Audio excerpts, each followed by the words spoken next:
আমি কিভাবে নর্মাল একটা খাট এত গর্জিয়াস করে ফেলাম এন্ড কত টাকা খরচ গিয়েছে, কোথা থেকে করেছি জানতে হলে don't skip this video. So hello everyone, আসসালামু আলাইকুম, this is me Ruhia froze. তো অনেকদিন ধরে ভাবতেছি যে আম্মুর এই পুরাতন খাটটা কিভাবে ট্রান্সফার করা যায়। সো অনেকগুলো পেজের সাথে আমি কথা বলেছিলাম, বাট ওরা অনেক প্রাইস চাচ্ছিল। একটা পেজ ছিল যেটা আমার বাজেটের মধ্যে ছিল, আর ওদের কাজের কোয়ালিটিও দেখলাম অনেক ভালো, রিভিউ দেখলাম ভালো। দেন ওদের সাথে কথা বলার পর ওরা সকাল সকাল চলে আসে পরের দিন। এসে ওরা কাজ করতেছিল, আসলাম খুব যত্ন সহকারে কাজ করতেছিল। বাকিটা কমপ্লিট করার পরেই বুঝবো যে আসলে ফিনিশিংটা কেমন হয়েছে।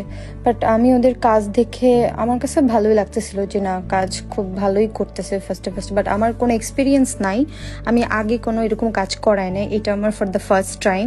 যাই হোক, তারপর আমি ওদের কাজ দেখতেছিলাম যে কিভাবে করতেছিল কাজগুলো। বাট যাই হোক, আরেকটা কথা বলি যে অনেকে আছে যে অনেক তাড়াহুড়া করে কাজ করে, এমনি এমনি বুঝ দিয়ে চলে যায়। ওদের কাজগুলো আমি দেখলাম যে অনেক ধৈর্য সহকারে, অনেক গুছায়া কাজ করতেছিল। একটার পর একটা কাজ করতে ভালোভাবে ফিনিশিং দিয়ে কাজ করতেছিল। এই ভাইয়াটার বিহেভিয়ার এত জোস।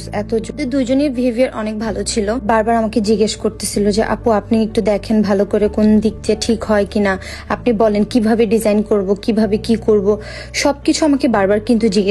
যাই হোক, আমার একটা প্রবলেম হয়, আমি জানি না সবার এরকম প্রবলেম হয় কিনা, কোনো কিছু চুজ করতে গেলে খুবই কনফিউশনে থাকি, এটা ভালো হবে না ওইটা ভালো হবে। সবকিছু দেখার পর এই কাপড়টাই আমার পছন্দ হলো।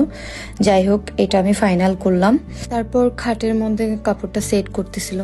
এখন রেজাল্ট দেখবো, একদম কমপ্লিটলি কাজ করার পর রেজাল্টটা দেখবো। ওরা এসএস এর কাজ করতেছে।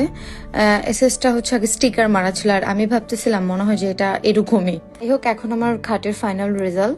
তো আমি অনেক বেশি স্যাটিসফাই, যেরকম চিন্তা করছি তার থেকে অনেক বেশি ভালো হয়েছে। কোয়ালিটি সবকিছু দিক দিয়ে ভালো হয়েছে। তোমাদের সুবিধার্থের জন্য ওদের পেজটা আমি স্ক্রিনে দিয়ে দিব, দেন তোমরা ডিটেলস সবকিছু যা যা জানতে চাও ওদের কাছ থেকে জেনে নিও। এন্ড এই পর্যন্ত, আল্লাহ হাফিজ, টাটা, ভালো থাকবা।